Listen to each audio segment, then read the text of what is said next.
that's why it's really important to have a plan and understand what your goals are. In fact, my camel out there is suffering right now with a broken back. So I actually found Pepe when it was only a couple of hours old, and I'm like, oh, this is a funny meme. Oh my god.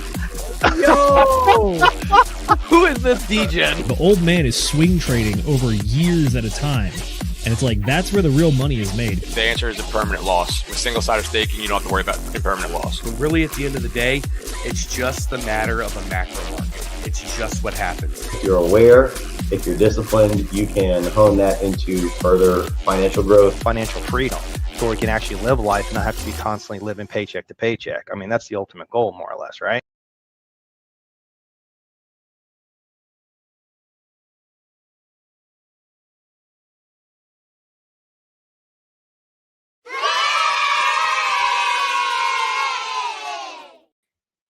Ladies and gentlemen, boys and girls, crypto degenerates, ducks and squirrels, welcome to the very best episode of the DGen Roundtable that ever was, ever will be, and is currently exactly right now at this point. My name is Will Stevenson. I'm going to be your host and producer for this show. I'm joined tonight by the fantastic Mr. Zenith, and we've also got Brendan in the background, which I thought that I had added you to stage. Brendan, whenever you are ready, good sir, go ahead and give me a thumbs up. I see that there is a black screen over there, but yeah, we're gonna have a good time. For those of you guys who don't know who I am, I'm just some schmuck that decided I want to talk to people, and so I talk to people.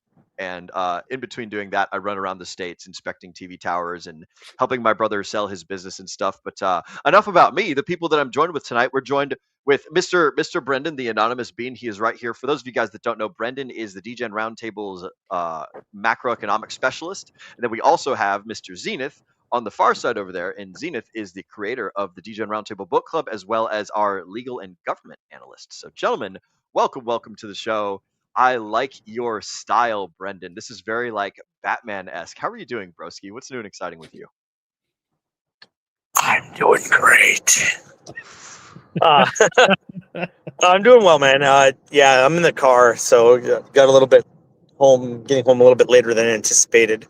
And so my camera's on. It's very dark where we are, and there's no street lights. So, no, I'm super happy to be here, and it's been a very interesting week in the world and in crypto. And it's as much as people feel like things are down. I see a lot of like good conversations happening in around like, where should crypto go? How do we become, safer? How do we remove, the counterparty risk of like MEV bots? And like, I'm seeing a lot of great conversation around growth. And that is sort of more rare around like times when we have, fear around like 5 or 10. So I find that is, very interesting and quite welcome to my opinion. So yeah. Zenith, how you doing, brother? I am doing well. I'm actually having a killer day over here. Apologies. I hopped into the green room like 5 minutes before we went live because I had to finish out the golf round. And let me tell you, it was a round to finish. I ended up shooting an 83. I got 3 birdies on the back 9. And I'm like, okay, let's go. Damn. Yeah.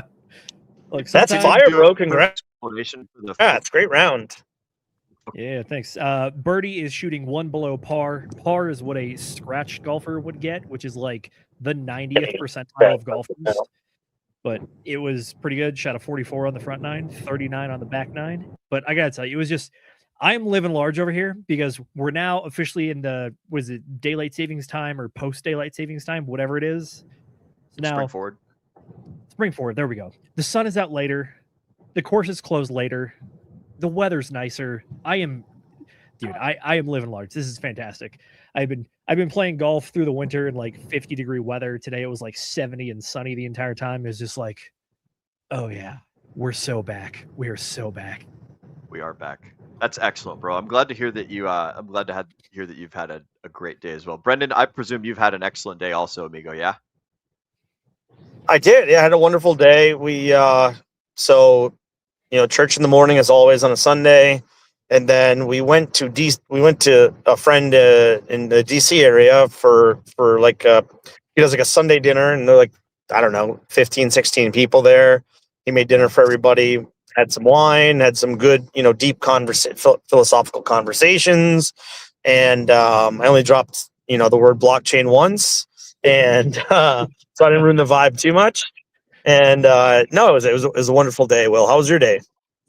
That's great. I've had a fantastic day. I've done 2 splashes. So I woke up with like a really good hangover. It wasn't like a bad and horrible one. It was like, oh, I had a good time last night. It was a good drinking session. It wasn't like a crippling hangover. Just like it was like a little reminder that we had fun. Me and my brother and one of the apartment complex friends of ours, we partied basically until 3 in the morning last night doing we had a housewarming party because we moved from one unit to another unit. So like we're in the same complex, and now we have more square footage.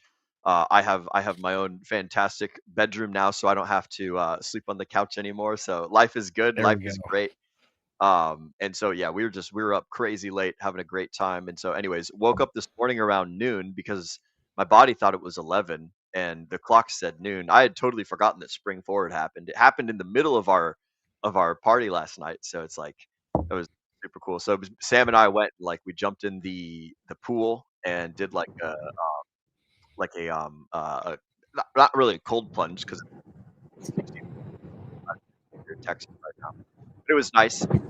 Did some working out, and we've just been getting shit accomplished all day. Sam was making crepes and stuff, so it's just been a wonderful day full of great, awesome people and great, awesome experiences. So I'm glad to hear that Zenith's been kicking ass on the golf course, and that Brendan's having like great and awesome times with the homies and things. So we're gonna round it out with some awesome and fantastical news. But before, if I could talk, before we get to the news, it's time for everyone's favorite part of the show. It's time, you guys already motherfucking know it, for the chat motherfucking shoutouts. We're joined tonight by 2 fantastic DJs in the chats that have spoken up already. We've got Mr. Funkmaster Hex, who says, "Ladies and gentlemen, good evening." Good evening to you too, Mr. Funkmaster Hex. Glad to see you, amigo. He reminds the folks at home to hit the damn like button. We're also joined by my good friend and amigo, Mr. Josh, Mr. Slide 180, who gives us the cheers. Cheers to you too, broski. I should probably go grab a beer from the fridge because it's about damn beer o'clock right now where I'm at. I gotta not eat on Tuesday, so that means I should drink as much as I can today. And then I'm gonna have a great time driving tomorrow. I'm gonna go visit our good friend, Mr. Dace Northall, and I'm gonna go do some work for him for about a week. So I'm driving to his place probably tomorrow, very likely. And yeah, it's gonna be good. It's gonna be great. Gonna be awesome. So good to see you, Mr. Are you Josh. gonna stay? Sorry. Are you gonna stay in Go the ahead. Pink Palace? Okay. Are you gonna stay in the Pink Palace of Dace Northall? Yes. I'm gonna go to the Pink Palace. It's gonna be awesome. Shout out to everybody who knows the scoop with that. Dace is a fantastic like employer and like a great host and a super cool dude. So I'm really stoked to go do some work for him. It's gonna be a good time. But yeah, welcome to all the folks at home. For those of you guys that roll in after we've done this chat shoutouts, we'll talk to you guys more a little bit in the near future. But before we get into the crazy cool stuff with like what's been going on in the news lately, I just want to shout out that this is episode number 122, and I'm a bit of a nerd when it comes to anything having to do with tanks and stuff like that. So we've got a good friend in the DGen Roundtable community, Mr. Battle Hardened Sniper, who is also a tank aficionado with me. So, for the folks at home who know absolutely nothing about tanks, I'm going to just nerd out for about a minute or two and show you guys the last heavy tank that was in modern usage. This is the T-10. This is what I used for our little thumbnail tonight. So, for those of you guys that don't know, the T-10, it was used all the way up to, I want to say, 1996, and it's a heavy tank, one of the last of the heavy tanks used in like modern warfare and stuff. Now everybody uses main battle tanks, which is essentially like an up armored medium weight sort of tank. And this guy had 122 millimeter main cannon. I think it was the D25. Not that that really matters, but it's a super big bore gun. And these things are really cool. And if any of you guys play World of Tanks, then you will recognize this bad boy as being one of the leading Russian tanks in that game. So super cool, super awesome. It like started being experimented on the base package in 1948, and they've been just kind of, it started as an IS-2 instead of a T-10. They went all the way up to IS-8, which is basically what the T-10 is. So a super fast tank, very maneuverable, very good frontal armor, and they had this really cool little plow lower glacis right here. The lower glacis is this part of the armor. It's one of the weaker parts, but super nifty, super neat, super awesome. And I just wanted to give a quick little shout out to episode number 122 with a 122 millimeter tank. And so that's my autism moment. I will dial it back for the rest of the show. But No, shout out to you're everybody good. out there. Well, who you're plays speaking my World of Tanks. language. I've been playing War Thunder a good bit over the last few weeks, and I'm up to the point in the tree where at the 7.3 battle rating, I have multiple IS2s and an IS3, and they use the 122 mil as well. But Yes. I'll be honest, in game, I'm not super huge on those because they have a 25-second reload time when everything else is like 8 or 9 seconds, and it's like, this sucks. Oh my god. Yeah, so you're on the IS2, my friend. And what is it you said you were playing? War Thunder? Mm-hmm. So those are the younger variants of the tanks. As you get up into the higher tiers, as you get closer to the T-10 and the IS6 and things of that nature, those reload times will drop down to a nice, delicious, juicy 8 or 9 seconds, and you'll be loving it, bro. But also, you'll be going against much heavier, bigger tanks, so it's appropriate, and you'll understand. I have played War Thunder quite a bit, and it's a slightly different style to World of Tanks. It is. And I've played both. It's pretty enjoyable though. It's pretty enjoyable. So I do enjoy me some nerding out over stats. Me and my buddy Moffat. Shout out to Moffat, another good friend of Mr. Slide 180 and mine. We used to play World of Tanks religiously. I've got somewhere around like 30,000 battles in that game, and it's freaking ridiculous, man. Yeah, I've been playing for like 10 years. It's absolutely awesome. So shout out to all the fellow World of Tank and War Thunder players out there. We love you guys. You're all awesome. And if anyone ever wants to do some video gaming, then you can hop in the DGen Roundtable Telegram and hop into the video game chat, where occasionally I will post that I'm playing certain games and other people will as well. I know we've got folks join us on Minecraft. Me and Moondog do Sea of Thieves every now and again. It's some great stuff. I know that Dace joins us on those as well. We got a D&D. It's crazy cool. And speaking of crazy cool things, we've also been joined by Mr. Kenturian54X, who says, "What's up, DGens?" And also Mr. Moonpilled Rational Optics, who gives us the fire and lets us know that he's never played that, but he's up for anything. Yes, good sir. World of Tanks and War Thunder, both fantastic games. Also World of Warships. They're all great and everything. True. But I posted this in the games chat recently. New game called Super Battle Golf. It is the Super Smash Bros of like multiplayer golf. It is an absolute blast. It's a good time, and it's only like $8 on. It's $8 on Steam, and it's just fantastic. When you say Super Smash Bros of golf, can you describe what that means? It means you are playing like 9 holes at a time. Everyone is playing at the exact same time. So you're all running around. You can hit each other with the clubs. You can hit each other with the balls, and you also pick up little power-ups and stuff, like whether it's a coffee cup to make you run faster, or a dueling pistol, or a rocket launcher. It's a good time. There's also air horns that like make people screw up their shots. It's fun. Oh, this is good. You had me at Super Smash Brothers. There we go. Yeah. So if there's a golf version of that, I don't know. That sounds pretty interesting to me. Dude, it's $8 on Steam. This sounds Can you play it on? Can you play it on console, or is it just on computer? I think it's only on Steam right now for PC. I gotta check. It's great when there's games that are cross-platform.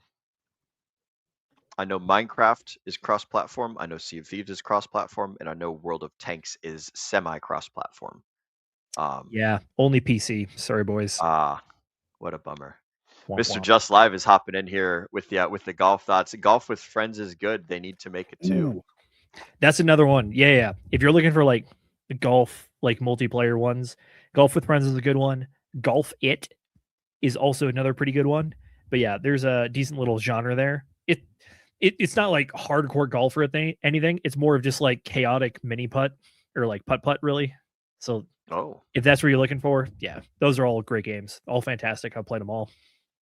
Well, hell yeah, dude. Hell yeah. We do like the video games. I fucking loves me. Oh, Mr. Just Live. He stopped playing Sea of Thieves after mastering fishing in 8 days. Oh, good sir. The Sea of Thieves fishing mechanic is leaves something to be desired, I would say. But I like rolling around and doing quests and things. I'm not terribly good at the PvP side of it. I'm really good at at maneuvering the ships and understanding the way that the ships move. But as far as like shooting other people and things like that, I have a lot of work to do. But it's real fun if we get a Sea of Thieves like proper galleon rolling, and we got a four man crew working together on a galley. We could have quite a bit of fun. But yeah, Sea of Thieves is it's it's great if you want to do player versus player. It's great if you want to do player versus environment, and it's also pretty fun if you want to just chill out and do some fishing. So digging up treasure, all that good stuff. I like it a lot. We could spend all day. Go ahead. All right, keep going, keep going. I want to hear your thought, because I was just going to say we could spend all day talking about video games and things, and I want to hear the last because I'm a little bit curious now. All right, so there's a game called Where Winds Meet. It's a free-to-play MMO, kind of like action RPG style game, and this game told me that I am an old man, because inside of the first area they have this little like gladiator area, or it's like more of just like the local like whatever fight circuit, and it's supposed to teach you the mechanics. And then there's one character that you have to fight in there. It's like this little girl. And I was like, oh, okay, this will be easy. I'll learn the mechanics. We'll get through it. And this girl kicked my ass. And it's best of 5, pretty much. And on the 5th and final point, I got 5-0'd, by the way. But on the last one, she like hit this combo on me that I was not ready for. And it hit me so hard, my screen went white. And then I thought the game was playing like the flashbang sound, just like the beep. But no, what it was is I got my ass kicked so hard and the screen flashed at me that my own tinnitus kicked in and flashbanged me from getting beat by the tutorial. I was like, oh, all right, we're getting too old for these games, boys. Ouch. Yeah, I like the more chill and relaxing games I'm coming to find. Like I've been playing Halo against my 2 younger brothers, and they basically, just whoop my ass all the time. And so I'm like, fuck, I am becoming the old man who sucks at video games. That's what, that's why I like Sea of Thieves a lot, is because you these can young just guns, they're chill. built Yeah. different, they're raised different. Like it's wild. Yeah. It is. Well, It is not for nothing. I grew up with Mario side scrollers. Like there was no like real PvP or like these, the games have just evolved so much in our lifetime that these young kids grew up with this, and it's like second nature to them. My mom's like, don't play too many video games. Your eyes are going to get crossed. Just like there's no science. It's just playing video games. And then there was Counter-Strike, one of the oldest, probably extraction shooters, PvP style game. But I don't know, games have just evolved so much that kids now have such an advantage to old men like me. Oh, yeah, bro, the space itself totally. has just evolved, where it's like we grew up in like the origins of like the online multiplayer where people were trying to get sweaty with it, and it was like Halo 3, Modern Warfare 2, that kind of era. It was like, yeah, it was competitive, but it is a whole different scene now, and like people go hard, and there's so much more access to information too. Like you could just Google or like look up YouTube videos about like what's the meta build for this game, how do I do the slide canceling and the reload cancel stuff, and it's just like the skill ceiling has gotten so much higher. And I mean, I hate to say it, but the old heads like us, we're getting a little slow in our elderly age of the mid-30s, if you will. Yep. I love like storytelling games for that purpose. Like I love playing Borderlands 2 specifically, because it's like, if I'm playing like against someone versus like if I'm playing with them, player versus environment as opposed to player versus player, then it's like, oh yeah, we can all have a good time. And and then everyone gets the dopamine hit of winning. Whereas in the PvP, it's like, oh, if you're not winning, you're getting smashed by the people that are like really good. And it's like, I don't know. Oh, we got Mr. Moonpilled Rational Optics, speak for yourself. Oh, that is great. We've been joined by Miss Jemmy, everyone's favorite Bushka. Good to see you, Jemmy. She says, "Happy Sunday, D-Gens." It's always excellent to see you in the comments, Miss Jenny. This is fantastic. Mr. Just Live lets us know I sit in bush nowadays. Yeah, so he used to run a galleon solo, which is a bold move, sir. Running a galleon solo on Sea of Thieves. That I don't know why you would do that. That's a big ship to take care of all by yourself. But yeah, sitting in a bush might be a little bit better than playing video games, because you get to at least interact with the real world. I'm not sure if I'm misinterpreting what you're saying, but I think he's talking about sit in a bush in the video games for Yeah, the like Oh. Fortnite. escape from bush sniping. Tarkov. Yeah, The yeah. rat. I mean, hey, the rat strategy. it's real, man. I do that in Operation Flashpoint or in the original Arma. You know, when I'm playing that with my brother and friends as well. That's Those true. are the bush snipers. I will I say think though, like Go for it. I was just gonna say, I will say though, as Will said, like my favorite probably style of video game these days is like a Japanese RPG. Like I love RPGs. You have a little bit of combat. You have great story. But you know, like if you lose, you just try again, right? Like you're not getting destroyed by some 12-year-old that's then teabagging you. You know. You can enjoy the game, the story, and like I like my PvPs. I'm okay getting teabagged once in a while, but like most of the time, I just like a chill game. Yeah, I hear you. I don't know if it's just me getting old, but I feel like a lot of the people like I've been talking to and stuff, it's like when we play games, kind of do a little bit of LARPing and stuff. So like in Battlefield 6, they have the new M7, the SIG Spear, the one that fires the 277 round. And I'm like, I just love running that with like the specified SIG optic and there's like specified SIG suppressor. And I'm like, yeah, this is cool. Like I'm a soldier. Yeah. I don't know. It's been fun. we Just we enjoy our video games. It's probably not a good thing to be spending a ton of our adult time on, but hey, you got to decompress. If I'm looking to decompress and it's adding more stress to my life because I'm just getting smashed and disrespected and smashed and disrespected and smashed and disrespected by some sweaty players, then it's like, well, this isn't fun anymore. This defeats the purpose of doing it, And I know a lot of people make money playing video games, so it kind of like you can go pro. So it works. Shout out to everybody out there playing video games. But now it's time to talk about some of the news stuff that we got going on. So some of the fancy things that I saw that are happening is that we've got Curve accusing PancakeSwap of basically like stealing their code to make the decentralized exchange without like licenses and stuff. So we're going to cover that. We're going to touch on the fact that that Steak and Shake is offering bonuses to people, a 21-cent bonus paid out in Bitcoin. So like every employee is getting tiny Bitcoin bonuses, which I think is pretty cool. Especially since it's not a whole lot, and it seems like they're pathfinding. They're leading the way in the Bitcoin world. We're going to talk about that, and then we're also going to talk about BlackRock has a short little. I don't want to say commercial, but they're starting to advertise IBIT services. So we'll speak about that. So, and then Z, I'd seen that you had put up another linkity link as well about Kraken and stuff, and then also the yes, sir. I got two big ones for you. One of them is that Kraken actually penned a deal with the Federal Reserve. Yes, which isn't uncommon for banks. Banks do this.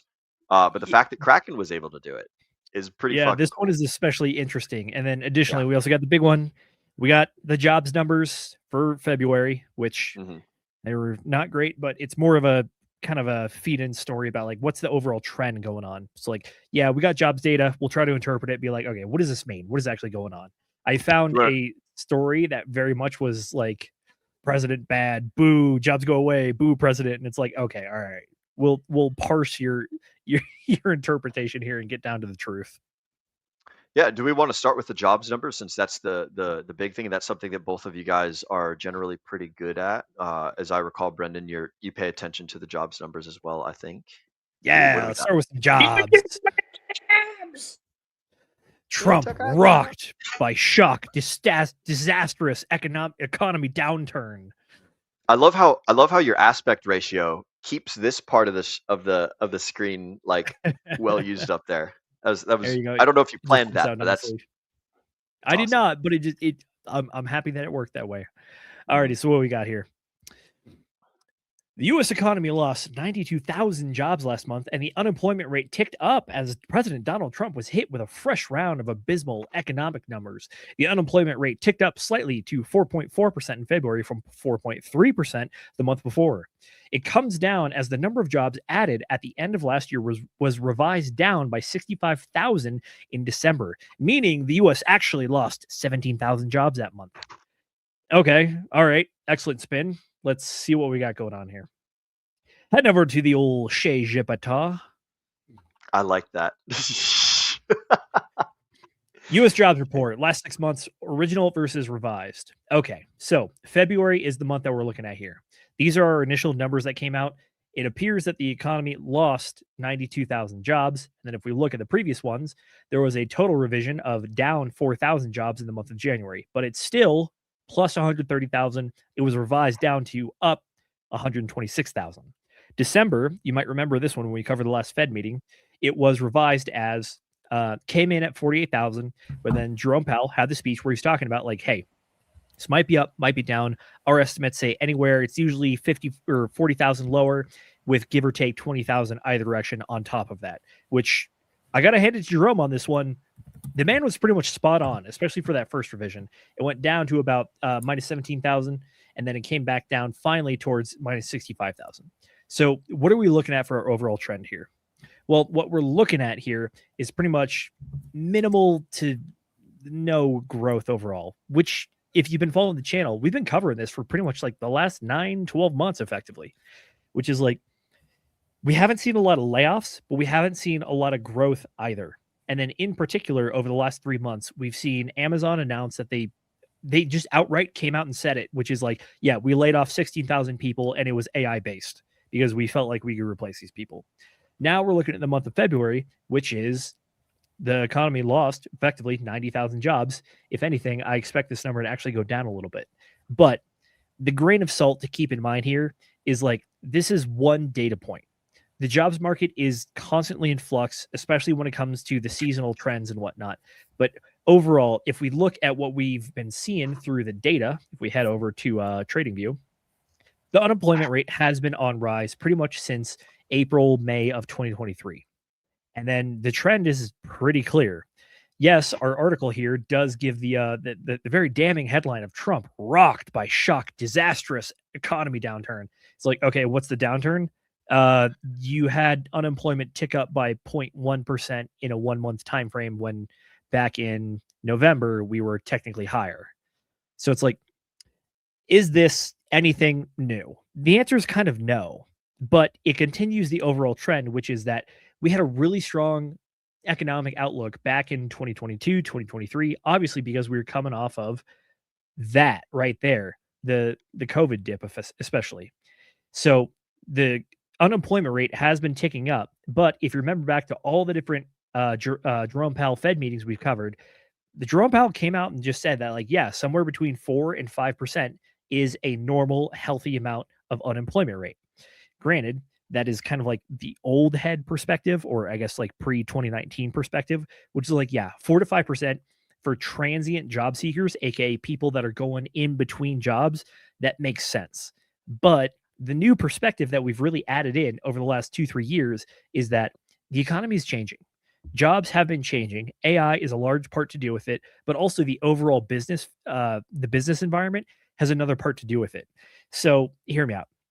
If you have a job, like maybe try to keep it as long as you can, especially in these turbulent times. But at the same time, like, is it possible to get new jobs? Yes, for sure. But like all the other stuff we've been talking about, the job market is kind of hell, especially when it comes to like these 4, 5, 6, 7 rounds of interviews just to get a job for people that are kind of doing like middle management, accounting, basic engineering, that kind of stuff. It's rough out there. Is this anything catastrophic? The answer is no, but it's a continuation of the trend, which is unemployment has been ticking up to about 4.5%. This appears to be where we've been stabilizing pretty much ever since June of 2024. Been right around that like 4.25%, 4.5%, that area. So the question is this anything new? Is it a continuation? I think the answer it's a continuation. Does it mean it's great for people out there? The answer is kind of no. But at the same time, it's like you could argue we're getting back to a more normalized state and that we've continued the uptrend. But at the end of the day, it's nothing crazy. It's one jobs report. We really got to take these things in an aggregate of like 3 to 6 months to really get a good holistic picture of what's going on and what the direction that we're heading is. So is it good? Not necessarily. Is it bad? I also say not necessarily. We're kind of middling. So don't let the crazy headlines out there spin you too much. Like, yeah, sure, if you want to pitch it this way, you absolutely can. But at the same time, like, the data is what the data is. Yeah. Well, the Well, reason to pitch it that way is to get more people to click on the headline to, There you go. Got to drive that AdSense revenue, huh? yeah. Brendan, what did you think? I mean, I was just going to say, I think if you've been listening to me, talk on this show for the last year, I've been talking about how unrealistic the jobs numbers and the unemployment rate have been when we're actually trying to figure out, is the job market strong or weak?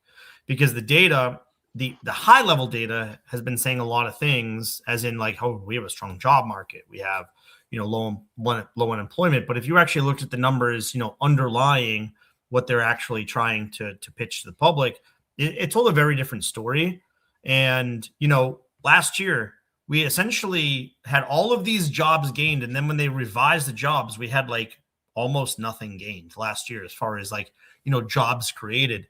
And so Gina's talking about 1 month. It's like, okay, well, we have jobs numbers down. Guess what? I'd rather real information up front rather than us creating 100,000 jobs and then it turns out that we actually created zero. Okay, so it's like, let's pretend like we have good numbers when it's not the reality, rather than like, hey, let's just stick to the point where, yes, our job market has been a little bit soft, and it's been soft, I'm sorry, for a year plus. And one of the reasons why I think Jerome was a little bit late in cutting rates is because he took the high level job numbers for what they were without really, I won't say didn't dig deeper. I don't think he took the truth of the underlying numbers to be like, okay, this is actually a problem. And the reality is, turns out it was a problem. And I was saying that and Zenith, I know you've been saying that. This show has been saying that far before the job numbers looked poor. And so this isn't a surprise to me. It's just the state of the economy. Look, but if you look at other actual driving indicators like GDP, right? When you look about growth of the economy, far, far above what we anticipated it to be at this time. And it's kind of weird because I'm starting to become a little bit of a, Jemmy. Yep. I'm starting to become a little bit of I'll say black pilled in a sense when it comes to like numbers that we get from the government, because it just seemed to be less and less accurate. Like, again, unemployment, right? A lot of that has to do with the government actually just sending out like a questionnaire to people saying, hey, are you employed? Are you looking for work? And, back in the day, they were getting 80%, 85%, responses to those questionnaires. And now they're getting like 50%, and in many months now under 50%.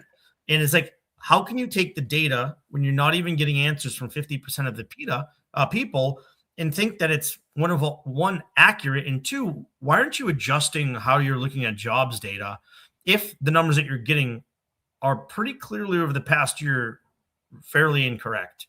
So it's like, I wish that they would be a little bit more proactive in how they gather numbers and how they portray them in certain situations. The job numbers specifically are one of, I think, the ones that are the hardest for us to really take seriously on the first release.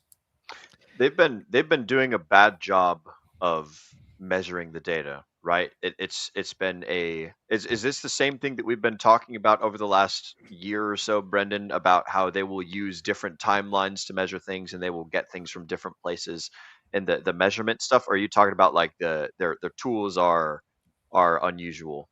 Well, I think the tools that you're talking about was when we were talking about inflation. They changed how they were calculating inflation, how long they were looking at it, and then how often they were adjusting it. They changed medical inflation. They changed a lot. I think what you're referring to is probably how they gathered the data for inflation in general. Yeah. But jobs numbers, nothing's really changed. It's just that it's become less accurate because there's been less participation in people responding.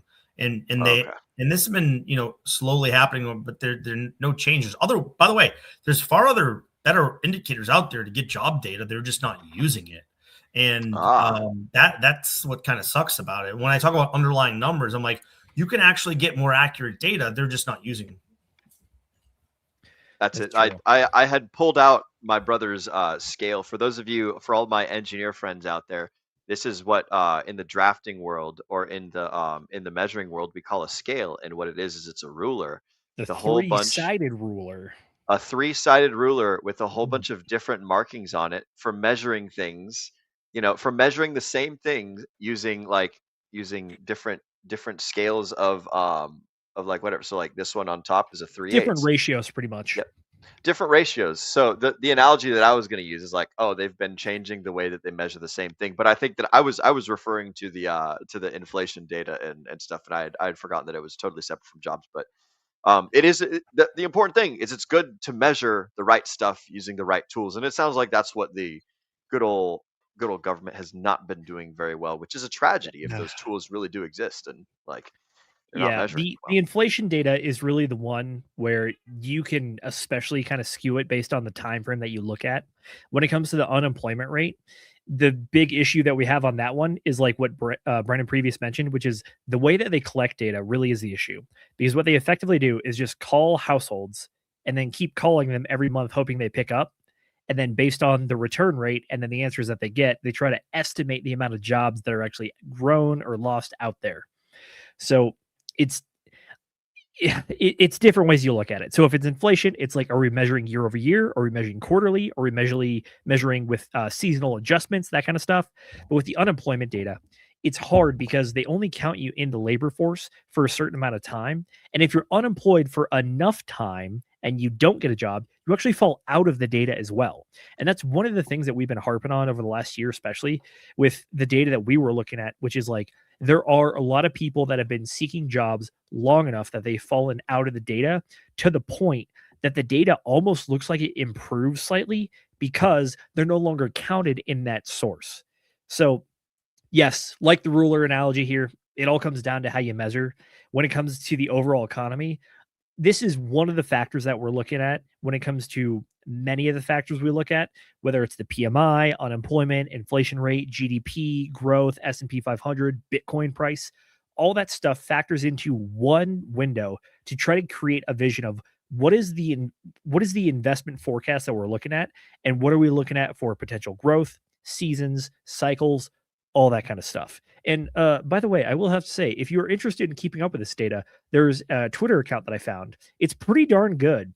This anonymous bean guy, he does some pretty good research and analysis on what goes on here. So if you're interested in this stuff, you got to go check out anonymous_bean on X. That's where you're going to get some of the latest and greatest. Well, thank you. I hardly post, but I thought that was a fairly good post, actually. It was a damn good post, sir. Thank you. Yes. Well, the folks at home, there you go. You can click on that link in the description. What an excellent and smoothly transitioned plug there. That's good. But we do like the data. Wrap it up here real quick. So got the overall picture.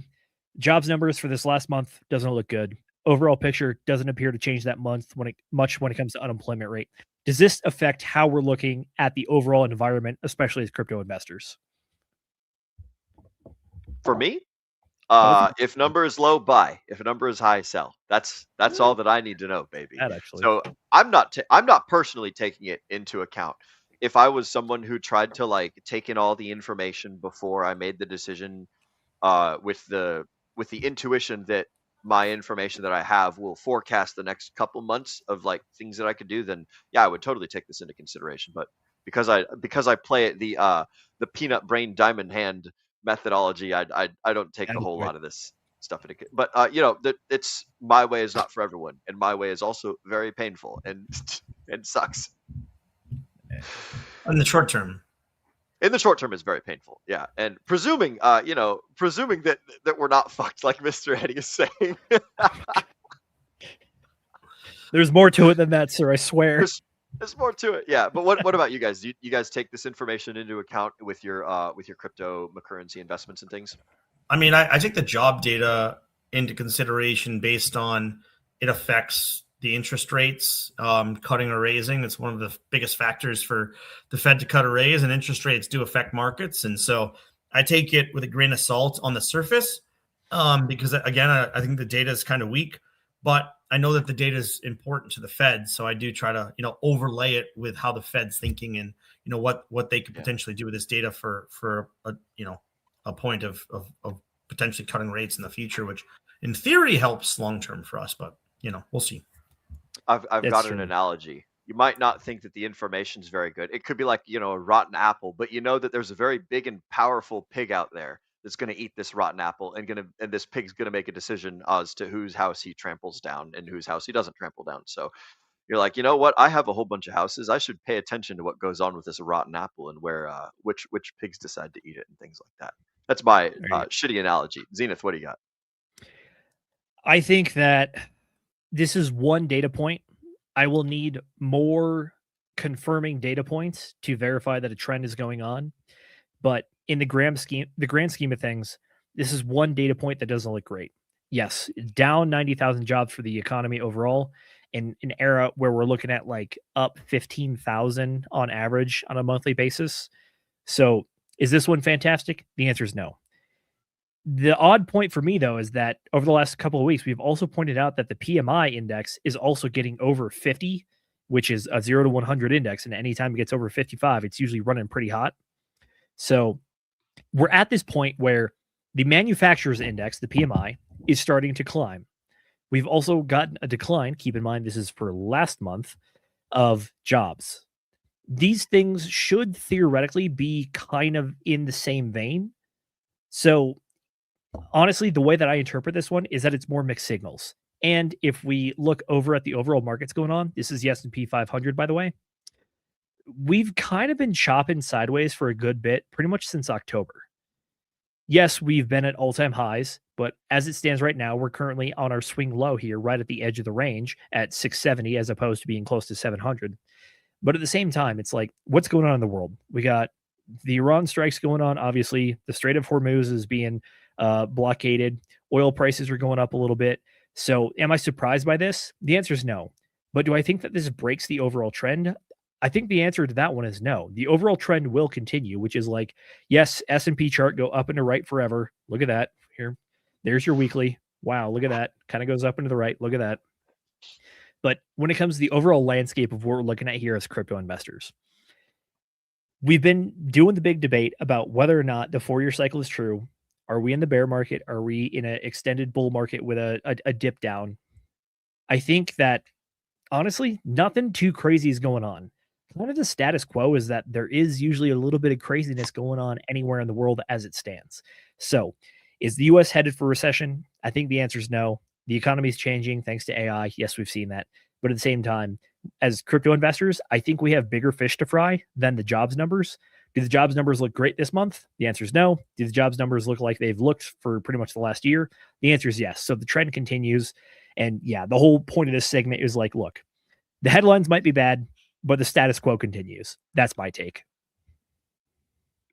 I mean, that's pretty good. The headlines are always going to be the thing that drives an emotional reaction. So it's like, yeah, kind of got to expect the. Oh, where's my fucking phone? I would show you guys the campfire stories picture, but I don't have it on me. Like, it's all fucking campfire stories, baby. It's all campfire stories. All you got to do is look at what are the things that affect you and yours in the immediate future. Speaking of, we've got a couple more folks that have rolled on in here. I've already shouted out Mr. Fast Abdul has joined us. He reminds us that he's here for the tech.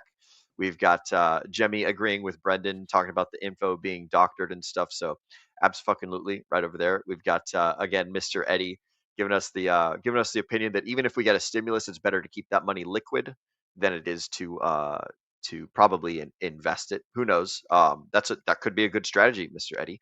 I know that if I get some sort of stimulus check, I'm going to do something with it, and I might not like what I do with it, but I'm going to do something. And then we've also got Mr. Moonmutt, good real life friend of mine. Good to see you, Moonmutt. He says, good evening. Good evening right back to you, good sir. Excellent, excellent. So the next thing that I kind of want to cover for us here is I want to touch on the fact that Steak and Shake is doing a cool thing. We're going to go from talking about some of the sillier news to talking about something that I think is pretty nifty. We don't have to spend a whole lot of time on it, but let me go ahead and pull up my screen share over here. It's a pretty cool. This is coming to us from Fox News. There was a Twitter post on it, but we're gonna go straight to the spicy people that say spicy things. Steak and Shake sparks online debate with its 21-cent Bitcoin bonus for workers. This is the way. I think that it's pretty cool. I don't know who would be debating this. Like, oh, extra something for the workers. Like, what a crazy notion. But I think it's pretty cool. Basically, the TLDR is that Steak and Shake is giving its hourly employees a Bitcoin bonus, a move that may qualify as a fast food first.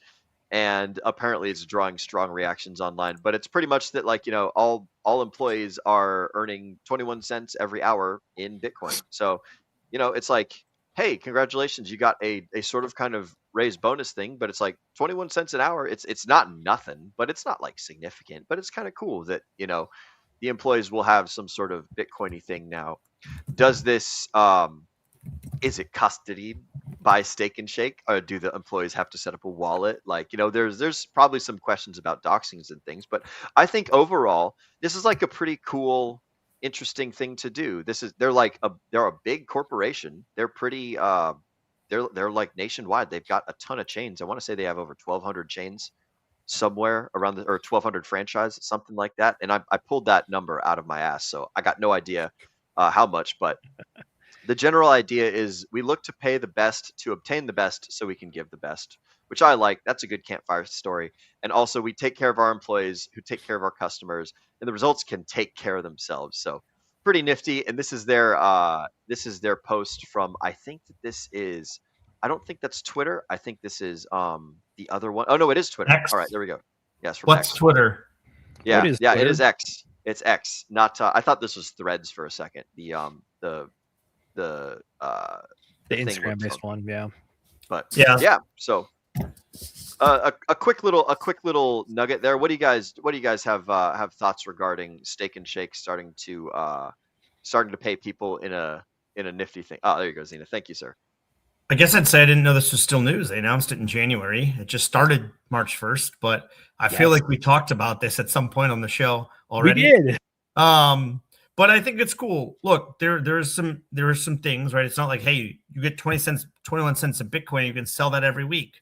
No, you're actually getting 21 cents for every hour that you work, if you work for the next 2 years. So essentially March 1st to like 2026 to March 1st, 2028. I don't know the exact whatever, but essentially you have to work for 2 years to be able to then earn that Bitcoin. You don't just get it like every day, 21 cents.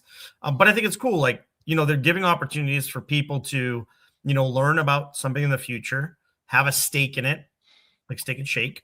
And then also, in addition to that, they're doing other things like this whole like Trump child accounts, like all their employees get an extra $1,000 towards that.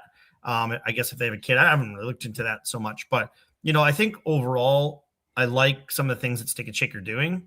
I like that, they're one of the few companies in the world that are saying, yes, you can spend Bitcoin here. I don't want to spend my Bitcoin on a cheeseburger, but I think that it's cool that you can. And surprisingly, it sounds like they actually get a fair amount of like transactions in Bitcoin. I don't know what the reason for that is. Whatever that, I mean, I don't even know what the number is, like whatever, but it's popular enough that they're, double down by giving some of that Bitcoin to their employees. Additionally, like they're just trying to make their food healthier, right? They're cooking their fries and beef tallow again. And, they're taking out, some fake stuff within their burgers and other things. Like, okay, like I can see a positive note. And by the way, they've grown a lot since making these changes. So there's some subset of the population that thinks that this is good. And so is it small? Is 21 cents if you work 40 hours for 2 years, like $900? I got the quick math for you. But it's $900 you didn't have. And by the way, Bitcoin can go up, can go down, but it's giving you an opportunity to learn something and have what do we talk about? Having some skin in the game. And I think, that's good for their employees for the future.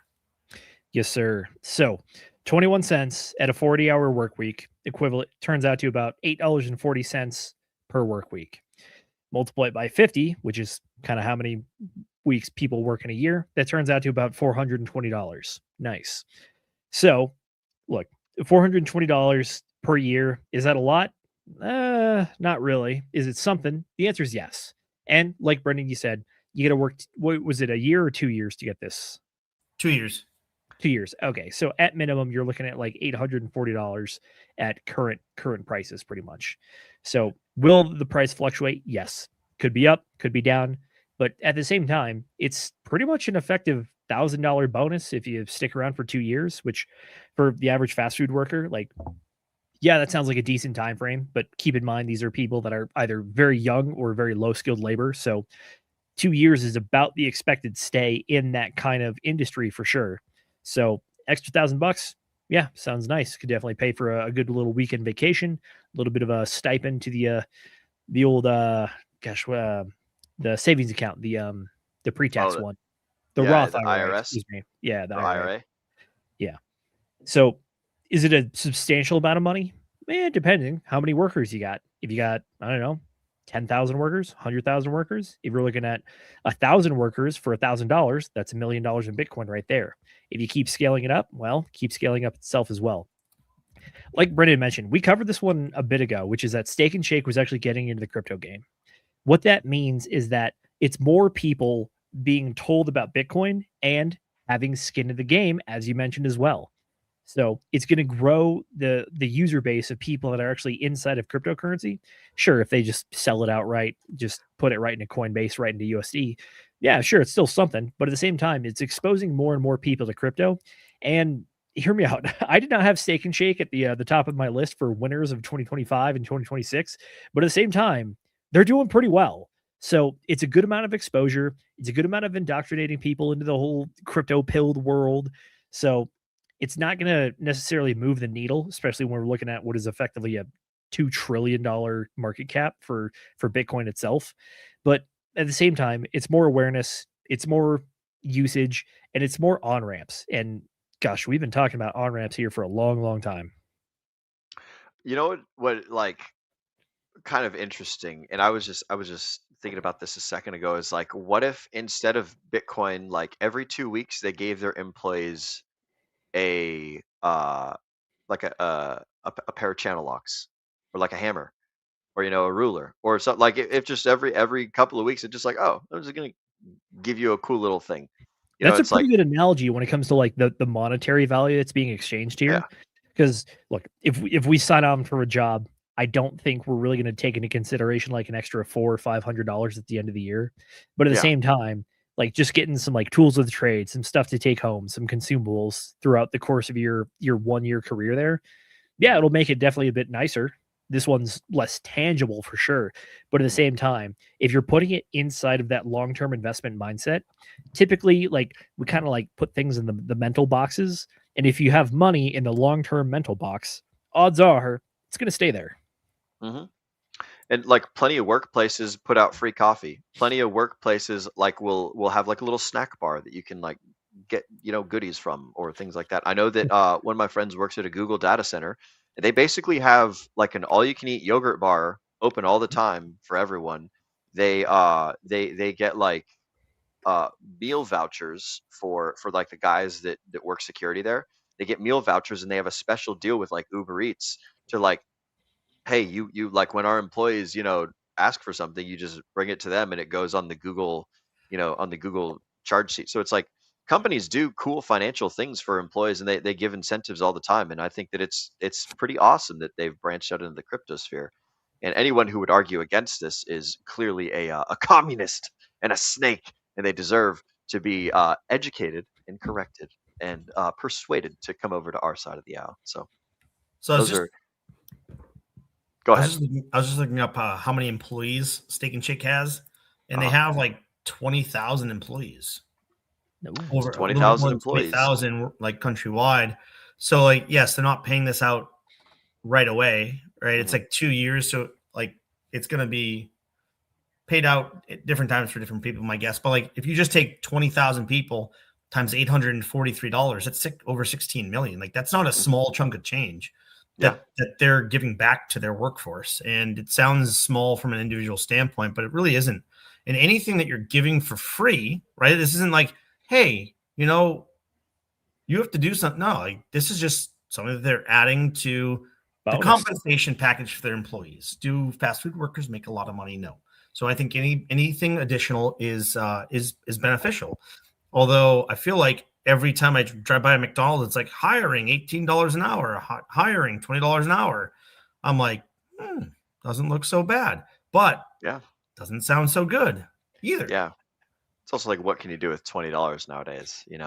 What's also fascinating about this is every hour there's going to be $4,200 of buy pressure on Bitcoin. So, you scale that out. It has to come from somewhere. Yeah, where does the Bitcoin come Unless from? unless they're just taking it from their reserves that they've got be. for people buying burgers, which is probably what I'm It could guessing. be. Yeah, But that's It's there's not sell pressure yet.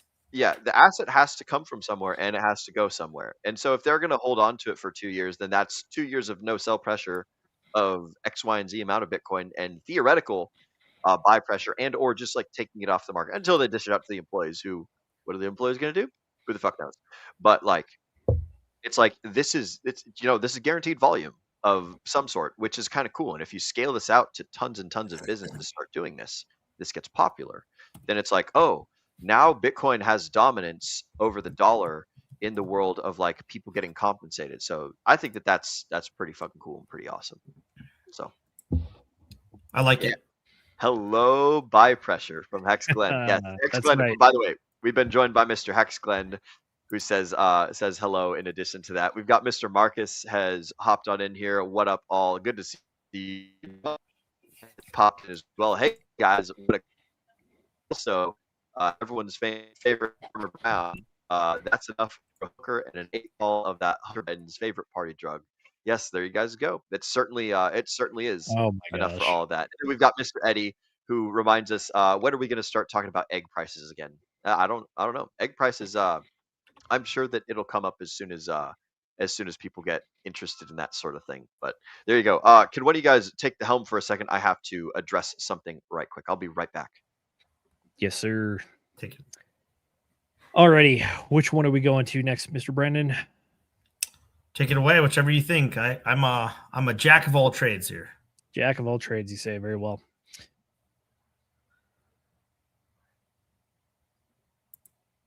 And Brown says, what do people do when they get free coins? They sell. Yes, but they're at least not getting free coins for 2 years. Minimum. You are muted, good sir. The sentiment is definitely correct, though. Alrighty. Yes, it is. Next. Coming to us from Reuters, Kraken's banking arm becomes the first crypto firm to secure payment accounts with the Federal Reserve. Okay. What are we looking at here? Gain access to the Federal Reserve's payment system through a limited purpose account. The first U.S. digital asset bank to do so as the sector deepens its reach into mainstream finance. Though its Fed Master account, Kraken Financial, can link directly to U.S. core payments such as FedWire, avoiding intermediary banks and enabling faster and more efficient fiat transfers for institutional clients while reducing operational complexity and costs, the company said on a blog post on Wednesday. So, what do we got here? Well, we have Kraken signing a deal with the Federal Reserve themselves to get right into the payment system. Okay, at a glance, that's what it says. What does it do? It skips the intermediary. Kraken no longer has to require an intermediary bank to deal with the Federal Reserve, aka the source of the US dollar. What this means is that this is crypto getting tied in very directly into the Federal Reserve System, which is the US dollar effectively. So, at a glance, is this going to change anything on the day-to-day operations for the user? The answer is no. But what this does is it ties crypto much more directly to the source of finance, aka the Federal Reserve, as much as we love it or hate it. So, there you go. This is cutting out the middleman when it comes to the US dollar and crypto. In my opinion, this is moving crypto one step closer to being tied into the financial systems, namely being the world reserve currency, aka the US dollar.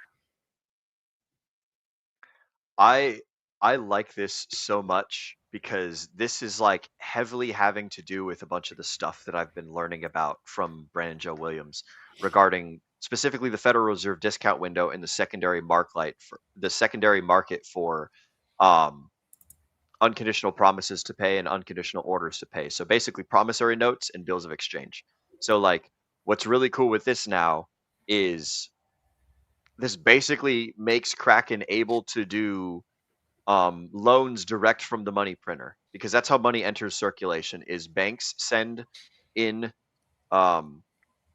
unconditional promises to pay with a special endorsement. They send it into the Federal Reserve, and the Federal Reserve takes that debt note, which is basically like if I say, "Hey, Zenith, I'm going to buy a car from you.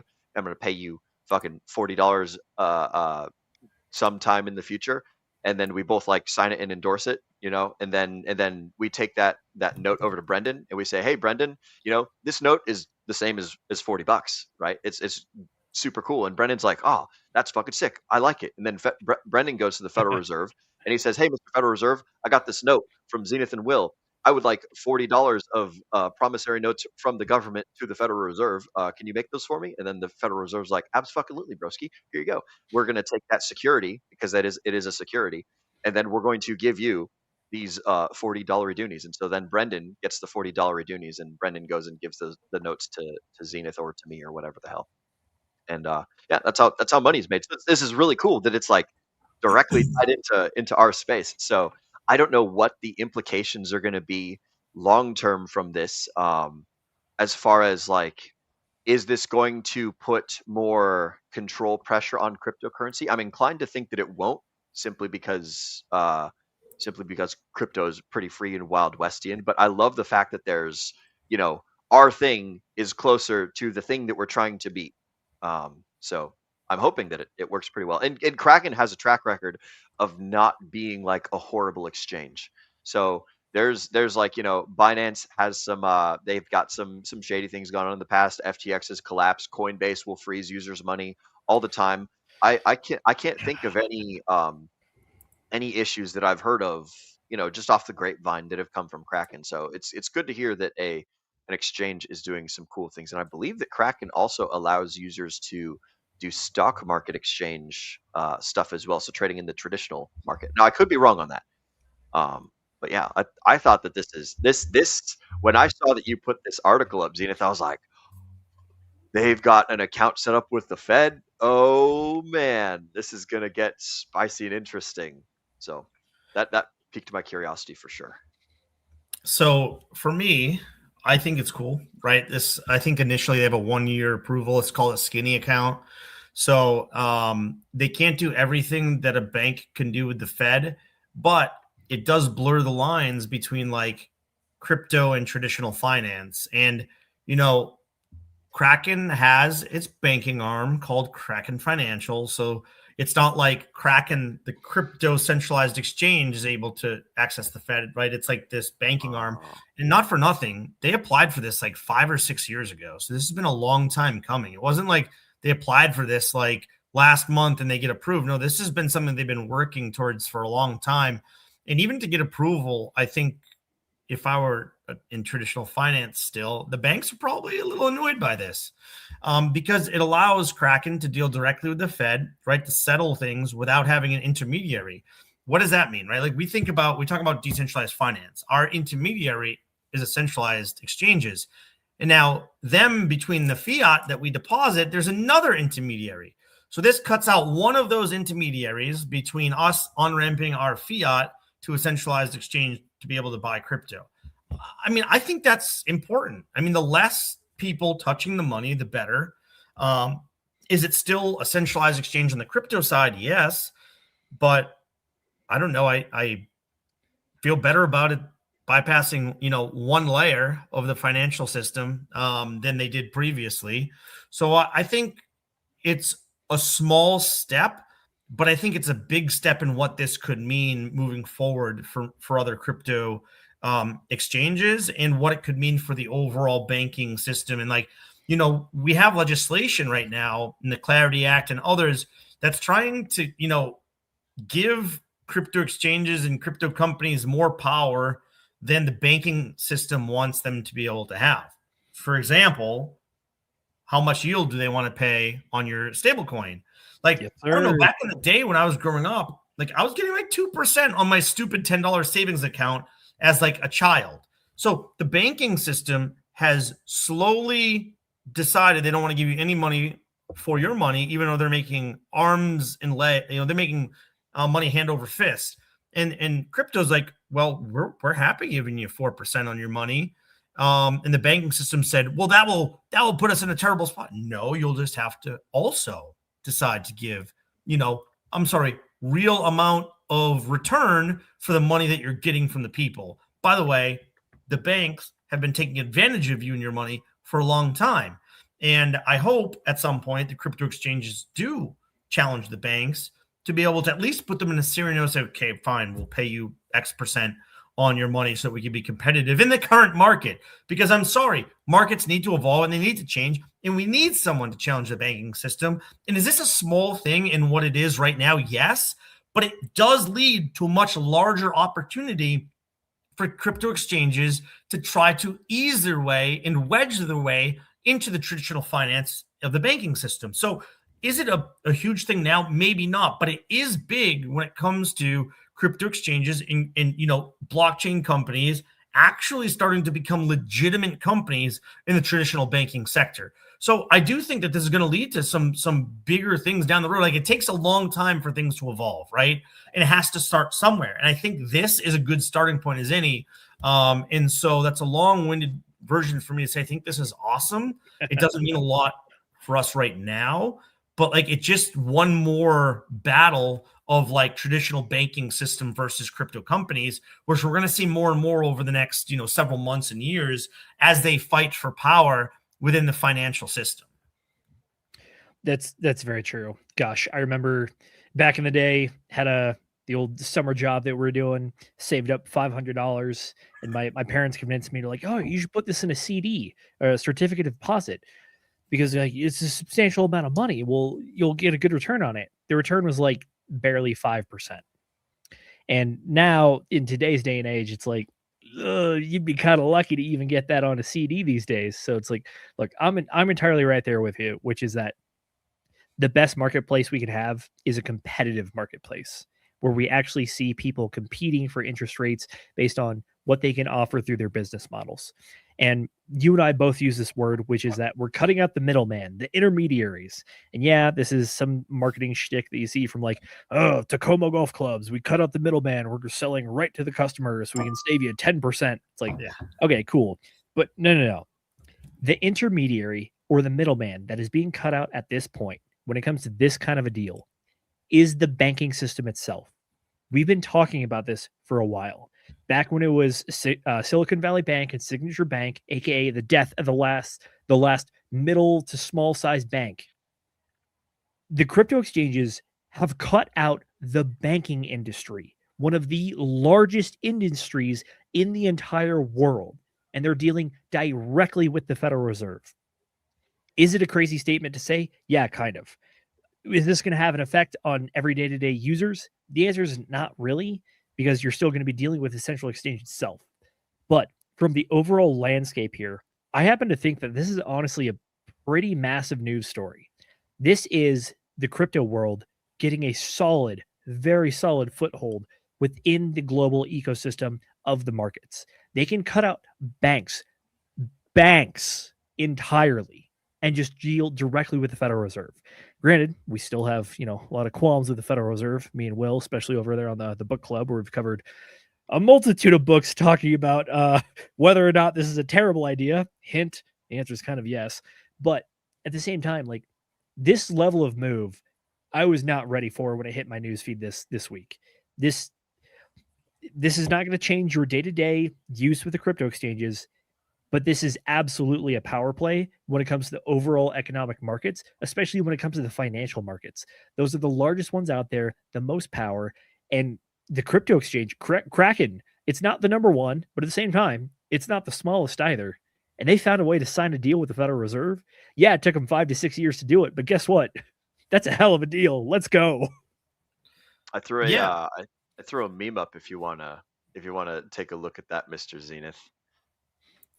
Hey, one small step for Kraken, one giant leap for crypto. That's exactly what it is. Yes.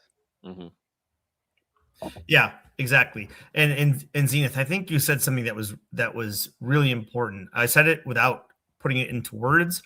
You said it with, purpose, which is why not allow people to compete for your money, right? Like, the banking system right now is an oligarchy, right? Essentially, it's not a monopoly, but it's an oligopoly, where it's like a bunch of people behind closed doors make decisions on what they're going to do within the banking system, and then they're individual banks fighting for your money.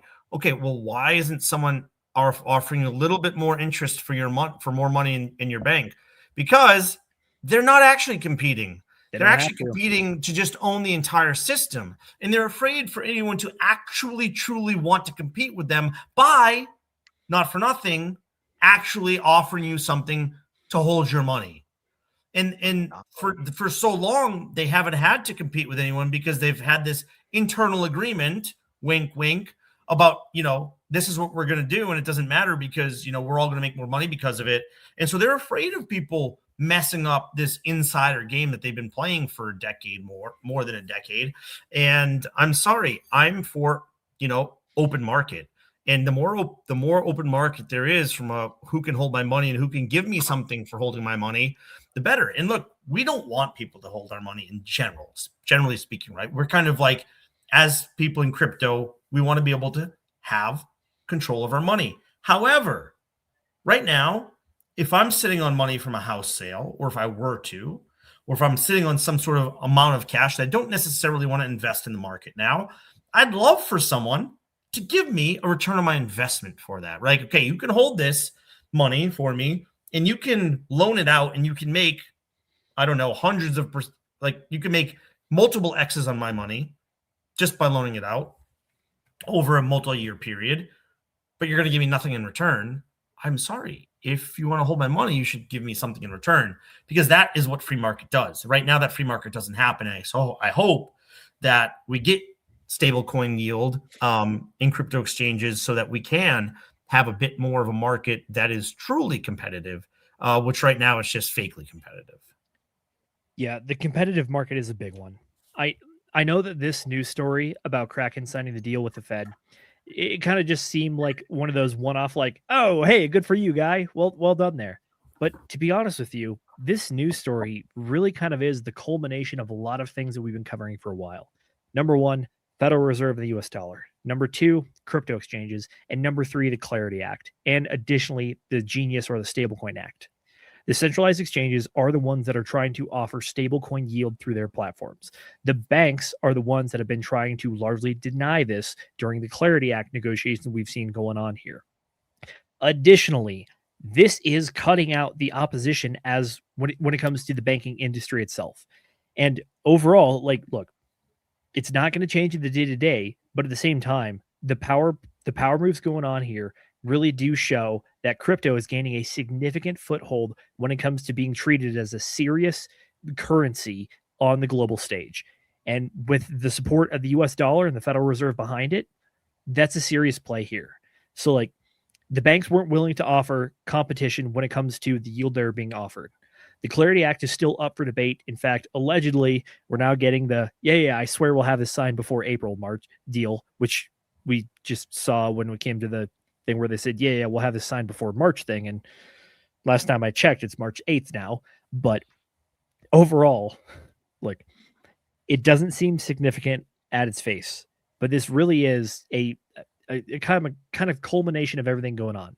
This could maybe sway the Clarity Act decision a little bit when it comes to the banks, because now crypto exchanges are saying, look, if you're not going to play ball with us, we'll play ball with the Federal Reserve. They want to play ball.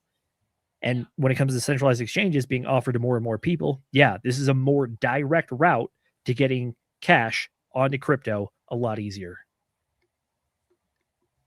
I think it's a win. Big fucking It's a win, baby. You got to take your wins when you can get them. Mm-hmm. Zenith, what are you drinking? I'm drinking a New Mexico Standard. This is, oh gosh, who's this by? Santa Fe Brewing Company? Yes, sir. Kind of local for me. There you go. Got a nice New Mexico State on there. Good Sunrise. Yeah, just a good standard beer. I think their other very popular one is called the Social. It's kind of an IPA, kind of a lager, halfway in between both. But I gotta say, this goes down nice and easy, and it's pretty cheap too. So I'll take that. More money for crypto. Let's go. Hell yeah! Excellent. All right. Very good. Any final thoughts on that, Warren? Do you think we beat it up pretty good? Go ahead. We beat it up pretty good.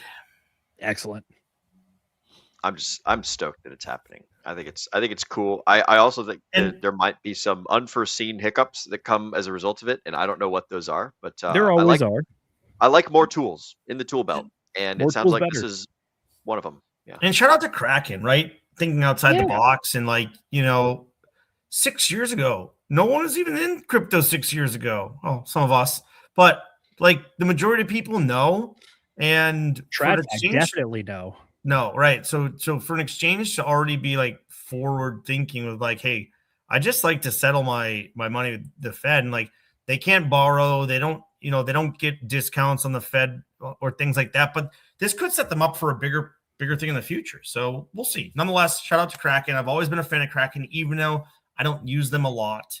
But I've always been pleasantly like surprised, and I've always been like, Kraken is a safe exchange. Yeah, nothing's safe, right? But like, I've always felt Kraken was a safe exchange to work with. Yeah. This definitely bolsters their reputation as being like cool people that do cool things and haven't done a whole bunch of uncool things. So I like it. Very true. I want to. What do we got next? I want to pivot the conversation over to talking about PancakeSwap, since we're talking about exchanges and things. So let me go ahead and pull up my own little screenity share over here. So the general TL, it's not a terribly long article, right? I'll go ahead and zoom in some so we can look at it. But basically, Curve, which exists on Ethereum, is accusing PancakeSwap of using stable swap code without authorization. So PancakeSwap, for those of you guys that don't know, is the leading DEX over on Binance Smart Chain, and it rolled out the stable swap feature on March 1st. So this is still pretty new stuff. So the leading decentralized exchange is facing allegations of unauthorized code use. So earlier today, the Ethereum-based DEX Curve Finance accused the platform PancakeSwap of copying its stable swap code without permission, constituting violation of the code's license. PancakeSwap rolled out the stable swap feature on March 1st. Looks like you copied our code without asking. It's a violation of its license. Not only is it illegal, but historically, it showed to be unwise for those who did it this way in other regards. Curve posted on X. So they offered to discuss licensing and potential collaboration to use the code legally. And PancakeSwap has responded, "We're reaching out to your team directly to discuss this." So there you guys go. The token went down 4% in 24 hours, but remains up 4% over the weekly. So, oh no, the fucking token that is the exchange token, similar to like PulseX or Uni token. So there you go. But the stable swap basically allows you guys to, or anyone, any user to exchange stable coins super duper easily. And you don't have crazy slippage and fees, since you're basically trading $1 in one form for $1 in another form. So it's super good for decentralized exchanges to have versions of the. Oh man, I can't see my StreamYard. There we go. It just popped back up again. It's good for exchanges to have these types of features to allow people to basically trade dollar over here for dollar over there without losing, fucking 3 to 5% of what would be like if you're trading $1 million of one for $1 million of other, and you lose 5%, then it's like, oh hey, congratulations, you've lost a shit ton of money just for the fact that you changed one thing that should be equal to another thing. So it's interesting, and that's all the information that is had on Defiant. So it's not a terribly long article. I don't think we don't need to touch on it a whole lot, but I was not aware that there was licensing having to do with the code. And if there was licensing, well, then how did PancakeSwap get it? And is this kind of thing the sort of thing that we want to see more of in the DeFi space, or less of? In my own opinion, because I'm selfish, I want to see more of this type of stuff, where it's like, if there is code that is used very effectively, it'd be really cool if other people used it as well. But like, I understand that these sort of things are difficult to make. It's just kind of like we're applying traditional finance principles to decentralized finance, Wild West place. And I think that there's probably some litigation that's going to happen as a result of this, or something. But I don't think this is the first time this has happened, and I don't think it'll be the last time. So I want to get your guys' thoughts on this. So down at the bottom of the article, we have one little line here. PancakeSwap currently holds a total value locked of approximately $2 billion, according to DeFi Llama, making it the second largest DEX after Uniswap. Okay, so PancakeSwap has been in the DeFi game for a hot minute now. And are they the largest? No, but they are the second largest. And they've also offered an amount of swaps and kind of combinations for stakes that have not been offered through Uniswap.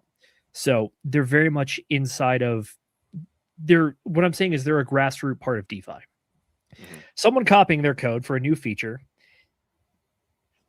Does it technically break the law? Yeah, it does. But at the same time, now that you mentioned the law, we're automatically talking at like 2+ years for resolution timeline. As a consumer or a customer, does this really affect you? No. In fact, honestly, it kind of benefits you when this kind of stuff happens. But at the same time, if you want to keep the space open for people to innovate and keep creating cool new things that we can benefit from, you got to offer people some sort of IP protection along the way. So, is this a violation of the at its surface anyways? Is this the violation of the PancakeSwap's code and their proprietary technology? The answer is curves. Thank you. Yeah. The answer is yes. But at the same time, seeing more iterations of this stuff, I think, is good. Because, to be frank, inside of the DeFi space, a lot of the stuff we deal with is honestly just forks and slight alterations of previous products. The reason that we do that is because you have a lot of people trying to create their new proprietary tech or model. That is a risk in and of itself when it comes to a user, which is its unproven technology. So if you can borrow or use someone's previously established technology and build onto it, it's going to create a lot more trust and usability and reliability for the people actually using it. So yeah, it sucks that, like, look, your code was stolen. I'm sorry, dude. Take it up in a lawsuit. You'll probably get some money out of it. But at the end of the day, in the space that we're in, constantly evolving and constantly improving is at this point honestly necessary if you want DeFi to continue the trend that it's on right now. And it's on a very good trend, which is it's being built and it's being incorporated into a lot of other things. It's growing, it's evolving, it's getting better. But at the same time, I know this is the old Adam Smith free hand of the market here talking, which is like, you got to give the incentive to people to build. If your code is stolen at any given moment, either A, you had bad tech, or B, you had bad actors, or C, like, you should be compensated in such way. But honestly, it's nothing too crazy and out there. But like, yeah. As a consumer, I want more better features, but at the same time, we got to pay the right people who come up with this stuff. Otherwise, we're never going to get new features. So yeah. It's kind of this like damned if you do, damned if you don't kind of thing. But at the same time, in no way am I advocating for the theft of intellectual property. You hear that? Thank you, my personal FBI agent. What do you think, Brendan? Well, I don't disagree with what Zena's saying. Like, the whole point of DeFi is, open source growth, making something better. But at the same time, like, if you're going to launch something and you steal it, probably don't attribute it as you wrote the code. Like, it's very simple. It's very easy to say, sorry, that code's already been written. Why are you taking credit for this code that we wrote? And so I think it's very easy usually within DeFi to be like, hey, let's work together. Let's collaborate. How can we integrate your code into our platform? And my understanding, most of the time, that works out very well. I think what pissed off Curve was literally like hey, we not only stole your code, but now we published it as if we wrote it. And that's a big one. And that's the thing. It's like, okay, it's like stolen valor in a sense. It's like, okay, it's like you write an X post, okay? And if you retweet it or whatever, repost it, great, right? You're giving credit to the person that originally wrote it. When you just copy and then paste it onto your own page like you wrote it, I'm sorry, there's a little bit of lack of truthfulness there. And I think that it isn't what PancakeSwap did in and of itself. I think how they did it and how they took credit for it is the bigger issue here. Like Curve should get credit for the code that they wrote. And yes, there should be some collaboration there, some like, hey, this picture that I'm using was drawn by this artist, right? So yes, within DeFi, everyone uses code and builds off code to some extent. I don't know like the deep dive of Curve, like, okay, we wrote this is licensed and like we're saying that no one can use it. There's probably something in there based on what they're talking about licensing. There's probably something within their code where they're like, hey, no one can use this without our written consent or something to that extent. So PancakeSwap probably should have gone through the right avenues of using the code. But when it comes down to it, the whole thing about blockchain, decentralized finance is bettering code and bettering projects. And everybody recycles code. In fact, that's part of the reason why we get some, attacks, because people just, okay, this code's been downloaded a million times. This should be safe, without double checking the actual code itself. And so it's like, there's good and bad with this. And there's certainly some worry without doing your own due diligence and with the code that you're going to write. So yes, I think that the way they went about it is wrong. And I think that Curve probably has, they'll probably get something from PancakeSwap, because PancakeSwap is much bigger than Curve. Oh, sorry, yeah. But is it a big deal? No, I think the bigger deal is just PancakeSwap acting like they wrote the code and it's their code. That's a pretty big deal to me. But that they're using someone else's code to better their program, that's not a big deal to me. Yeah. So I didn't know that they were acting like it belonged to them. That's quite fun. That's amusing. Look at this thing that I made all by my own. It's just like you got a sticker slapped over their logo or some shit like that. That's hilarious. It's like you have a QR code to join the DGen Roundtable, but somebody else comes and put a different QR code above your QR code, and it leads to a different, Telegram group where you're gonna get fished and you're gonna get your money stolen. But it's like, I don't know where I'm going with that. But I don't know. Just like I do like things, people doing things the right way, or at least honestly to some extent. And DeFi is all about innovation and growth and building upon each other's code. So like in the grand scheme of things, it's not that big of a deal.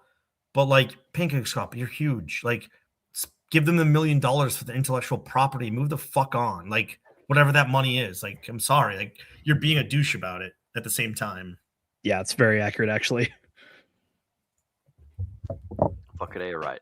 I like it, gents. All right, I think we've hit that one pretty squarely in the head. The only thing that I have left for us tonight is the fact that BlackRock has done some cool little advertising for Bitterdy Coin. Check this shit out. So pull up I should just leave my screen share rocking and rolling. But basically, what BlackRock has done is it's been like, hey guys, you should buy IBIT, because that's like the I think what does it stand for? iShares Bitcoin Trust. That's their ETF. IBIT is the BlackRock ETF product. Yep. So basically, they're like, hey, we've got Bitcoin. Why buy Bitcoin yourself when you could buy BlackRock Bitcoin? But it's interesting because they're starting to advertise like the Bitcoin thing. So there's more to the market than stocks and bonds. You can now also get you some Bitcoin exposure with IBIT. So this is pretty fascinating, pretty interesting. I didn't think that we would see this from the traditional finance space. It's pretty cool. I don't know really what to make of it, what's going to be the long-term share, but hey, they're promoting the thing that I like, and I think that's pretty nifty. It's more of like a bastardization of the thing that I like, but in order for them to have the Bitcoin in the place, like the people have to buy it. So they have to buy it off the market to represent the shares that people buy from them. So it is a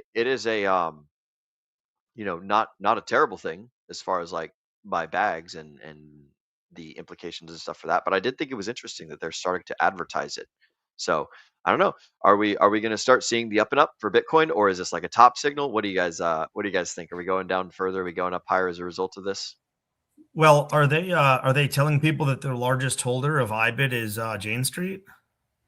There it is. Ooh. There it is. Yep. Ooh, spice melange. Cut right to the chase. Yeah, Will and I talked about that one last week, talking about how Jane Street was kicked out of India for manipulating markets, and then they also had a very large control over the amount of iBit shares out there. So it's like, yeah, speculation is they ran the same strategy on the Bitcoin ETFs that they did on the old Indian markets, which, by the way, they pretty much bought it up, made a bunch of short options, sold their holdings, cashed out on the options contracts, and then bought back up the difference with a little bit of profit. So it's like, Yeah. not great. But look, is the thing Will, that you're the happens. you're the marketing guy. We even talked about this on the Socrates book club the other day, which is like, look, Socrates kind of sucked at that whole marketing thing, but the marketers ended up beating him out when it came to the political game. So Mhm. BlackRock marketing their stuff, expected, yes. Is it going to do a tremendous amount of benefit to the people already holding it? Marginal at best, I'd argue. But still, at the same time, it could be in that upwards trajectory, which in the crypto space right now, that would be muchly appreciated. So shout out to those guys for spending their money to pump all of our bags. But overall, no, it's kind of more to the same. If anything, I think that this is really a grasp at attention, when attention for Bitcoin has honestly been down for so long now. We covered this probably 2-3 shows ago. I had a chart there showing the amount of interest in Bitcoin and Bitcoin related products was pretty much almost at an all-time low, or relatively for the cycle. So marketing at this time, I think, is very beneficial. We've got plenty of people out there shouting to the high heavens that no, the bottom's almost in. The bottom's almost in. Looking at you, Tom Lee, by the way. Got a clip on that if you want. But no. Yeah, well, it's the classic Tom Lee bull posting. Yep. But like, keep in mind, we're currently sitting at what, 66,000 for Bitcoin. Mhm. 66,000. Recently had a swing high of about 74,000. Got above the 20-day moving average, sitting slightly below it currently. So the market's at a precarious place where it needs some juice. Is BlackRock the kind of institution that's able to provide that energy? Maybe, because they're large enough, but also the sentiment against them is also rather large. Yeah. And like the people with the big money in the game, they can play the money games to fuck with the market values, so that way they can get more or less of the thing. It's like, the story that is told about the gold price being suppressed artificially for 20 years because of all the shorting that was like there was more gold futures shorted, I think, than gold that exists, like 2 times the amount of future shorts as there was gold that existed. It might not have been futures, but it might have been something else. But basically, like the paper gold, they had printed up so much of the paper gold shares, and they were shorting it so bad that it affected the price of the actual asset, the actual gold. And this happened for like 20 years. The price of gold was suppressed because these large conglomerations were doing this sort of price manipulation. So this is the risk that is ran by getting BlackRock, Vanguard, State Street, all these big, the government, these big monolithic, money movers, getting them involved in our cool thing.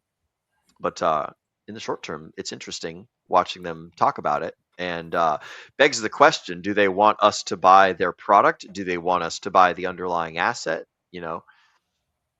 I'm not entirely sure. I know obviously they want us to buy their product. It's like, hey, I make this thing, come buy this thing that I make. Sure. But like, are they interested in empowering people or empowering themselves? So this is the question that it behooves folks to ask themselves when it comes to like seeing these sort of advertisements. Be happy that they're trying to get people to buy their thing, because when they buy their thing, then they have to buy the Bitcoin. So it's like There you go. there's a very real thing there, but some food for thought anyways. I will say that they want your money. And if there's a lot of companies competing for Bitcoin ETFs, then they're smart to try to get those people to invest with them so that they can make more money. Now, I will say, and we haven't talked about this a lot when it comes to ETFs. We've talked about Jane Street and how they market make in a way that is very maybe predatory. What's that? Disadvantageous to the users? Yes, disadvantageous to the users, predatory, anti-free market, all of these things. Now, I haven't seen a lot of people talk about Jane Street as a market maker within ETFs for a long time.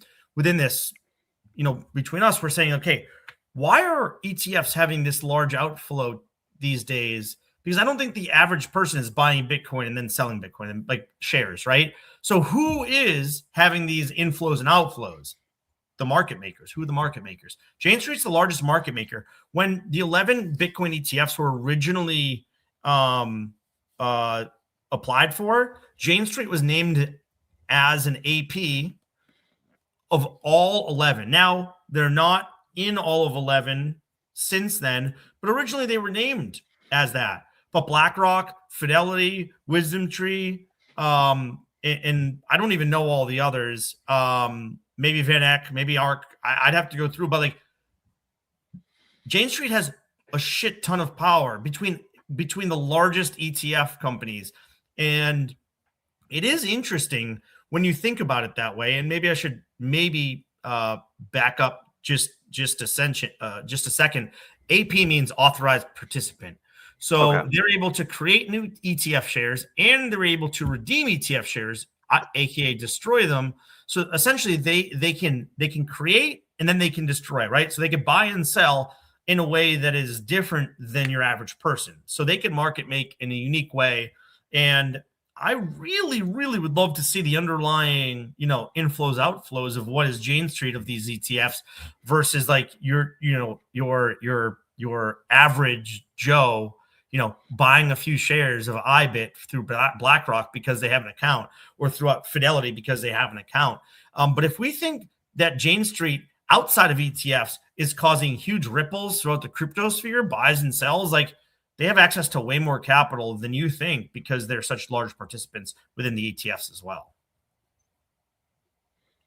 I didn't mean to totally change the subject, but no, I mean it is relevant. Yeah, it's like you look at who's behind all the thing, like who are the biggest donors, who are the biggest money makers, and it's like, oh shit, these guys are assholes and they're fucking off everyone's money and ruining the good times for the common market participant. And it's like that's definitely something that's very important for the folks at home to consider. But to answer your original question, right? Like, yes, I think it's cool that BlackRock is advertising for their Bitcoin ETF because it means that they see an ability for more people to come into the space. Like there's an opportunity for this to grow, and they see more people wanting to get in there. And so I think that's positive overall for maybe the crypto space to some extent.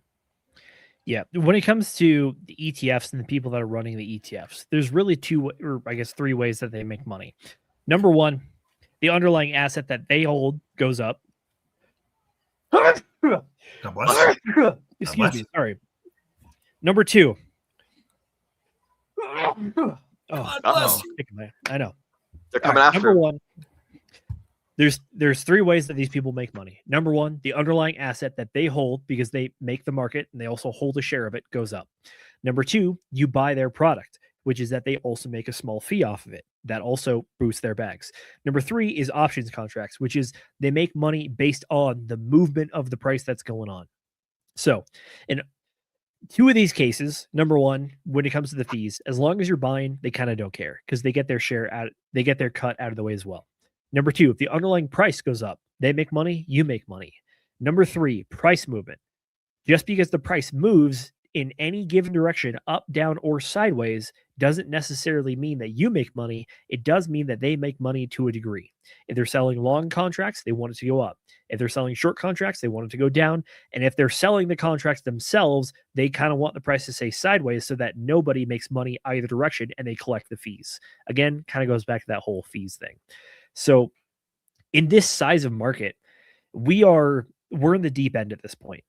It honestly does not get much deeper than this. We have TradFi in. We have a large part of the retail investors that are probably already in or out, depending on if they're 4-year cycle folks or extended cycle folks.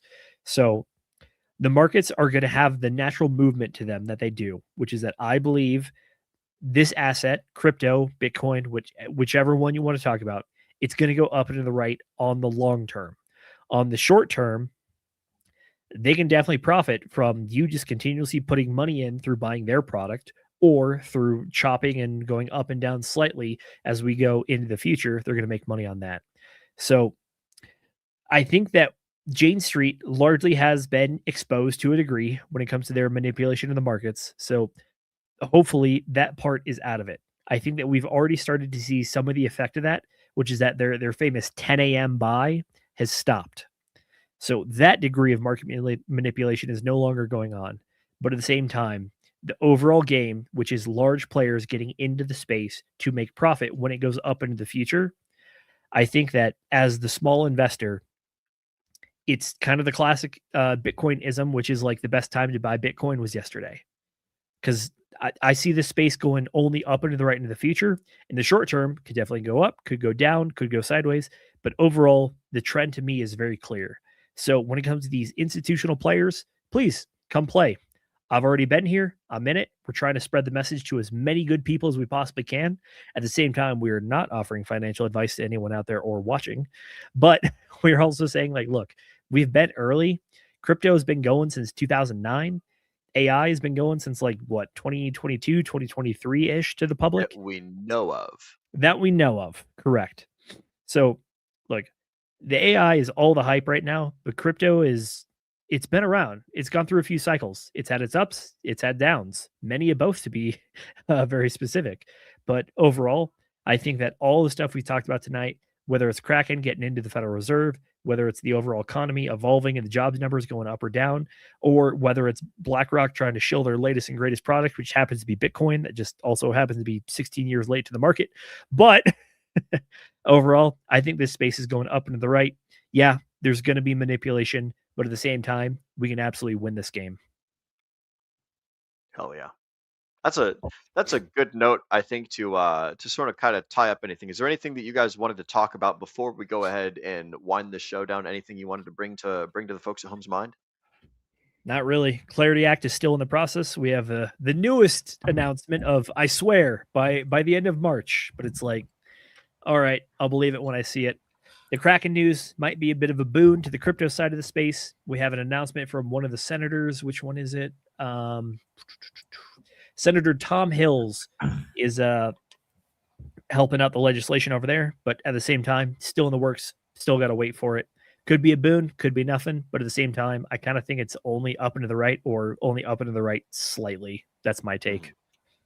I will just say we got the CPI data coming out Wednesday, so keep an eye out for that. Yes, sir. That's obviously an important aspect of what we look at. So between the jobs data that just came out, CPI data coming out Wednesday. Pop quiz, Brennan, what happens on the 17th and 18th of March? 17th, 18th. Fed meeting? Fed meeting, yes, sir. Interesting. March is going to be a busy month. Interesting. We're going to have a Fed meeting on St. Patrick's Day. I hope that comes with some car bombs. The drinks. Oh yeah, the alcoholic drink. It's like half Guinness and it's like a shot of whiskey and Bailey's mixed together, dropped it, and then you chug it. Not the actual physical harm to people. Car bomb. I will prepare it for our stream on the 22nd. I would say something racist about Brendan's Irishman's coming out from the IRA days in the past, talking about car bombs. It's funny how that works. I actually think it's anti-Irish talk, so we don't call it car bombs. We call it every day. It's excellent. What a great. So we've got some good numbers going on. We've got a busy day. We've got the entire Fed's going to be plastered while they're up there doing their meeting because hopefully they're wearing no green, so that way they just get pinched the entire meeting. And they don't do the meeting at Jackson Hole. That's a different thing. I was totally thinking about something else, but I think that should be coming midsummer, like June timeframe. I'm pretty sure. Midsummer. I'll have to have a nightly dream about that sort of thing. So excellent. Well, gentlemen, thank you for joining me here tonight, and thank you also for the folks at home. Glad to see you all. I want to do a quick shout out to Miss Tam, who says hello, gentlemen. Thank you, Tam. Every time you share our space on Twitter, we get about 20 to 50 more Twitter viewers. So thank you very much for hopping on in here, and hello right back to you, Tam. Shout out to Pulse Chain's #1 cheerleader. We've also got Mr. Diamond Hand Degenerate coming in saying that naked short selling needs to be banned. I will say that naked short selling is technically illegal. naked short However- selling needs to be punished financially. Yes. Yeah, the AKA, problem- if you're selling those shorts, guess what? You're liable for that money. Yep. Yeah, but the problem is, like, these companies are making so much money that they get a slap on the wrist even when they get in trouble, that it's like, Yes. why would I stop? So like you said, proper punishment is really necessary. Yep, absolutely. The yeah, entire I- board of directors goes to jail every time it happens, and the Yeah, they get CEO goes to bankrupted. jail, and the owner goes. Everyone goes to jail, just like Iceland did in the 2008 financial crisis. They sent all their bankers that were doing the dumb shit to jail. So shout out to Iceland, and also shout out to Tam, who reminds us that she loves us. We love you too, Tam. Absolutely, good to see you, Tam. Tam, welcome, and thank you all for watching the show. Whether you guys are watching us live, or if you're watching us on the replay, or if you're a ninja watcher, like our good friend Battle Hardened Sniper. Shout out to you, I see you, broski, and I hope Sniper. we see you, Sniper. We No see you. sniping. We see you very well, and we see you with the tank shoutouts in the beginning as well, sir. So, thank you, everyone. Thank you, panel, for joining me tonight. This has been quite a fun show. Where can the folks find you, Mr. Brendan, and what have you got going on in the near future, good sir? No, they can't find me unless they watch a show every Sunday. It's the only place. Excellent. I got nothing. Excellent. I got nothing going on in the future except I'm going to make money. I'm going to make bank, and Let's go. not for nothing. Not for nothing. It's March. We just. By the way, it's almost still sunny out. It's 9:49 at night. It's almost still sunny out. We just sprung forward. Looking forward to some warm weather. Looking forward to some good times, and that's all I got. Be positive. Honestly, be positive out there. Don't. The more that you continue to focus on the negative, the more it's going to drive you to be negative, and it's going to drive you, honestly, to not be successful. I know that it's okay to realize where you fail and where you have shortcomings. That's okay, but to always just focus on the negatives does not generally allow you to grow or give you credence to growth. So you have to focus on the positive side of things, and you have to have a forward-looking mindset if you want to grow. So that's all I got. That is Well said, beautiful, sir. bro. What a great way to end the stream. Zenith, where can the folks find you, and what do you have going on in the near future? Folks, you can find me over on X and Instagram at ZenithDI, but more importantly, you can find me and the rest of our crew and our fantastic audience inside of the Telegram. You can join it by scanning the QR code directly up there. But outside of that, we are going to be back on Wednesday for a Whiskey Wednesday at 8 p.m. Eastern Time, like all of our streams here. And then additionally, we're going to be back on Friday for a book club. Mr. Will Stevenson, what is the book we're covering this week? The book that we are covering for this week's book club is The Way of the Superior Man. I want to shout out the Herc. Shout out to the Herc for giving us this fantastic book. So The Way of the Superior Man, a spiritual guide to mastering the challenges of women, work, and sexual desire. So this is it sounds like a good wholesome book about personage and self-improvement. So I'm quite interested to see how this goes, and it'll be a great time. So shout out to Herc. He's got lots of good things to say and lots of good suggestions. And also he is the purveyor of many funny memes. He and I go back and forth on Instagram all the time. It's great. So shout out to you, good sir. That's the one that we're covering on Friday. Like Zenith said, we're live every Wednesday, Friday, and Sunday starting at 8 p.m. Eastern. We normally run about 2 hours, so you guys can catch us here.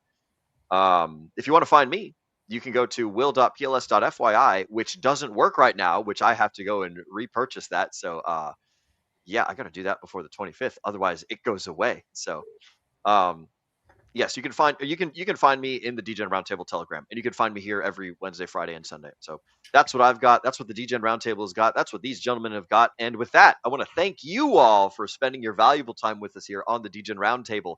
As Agent Jay often says, we know that time is your most valuable asset. We appreciate you investing each and every second right here with us.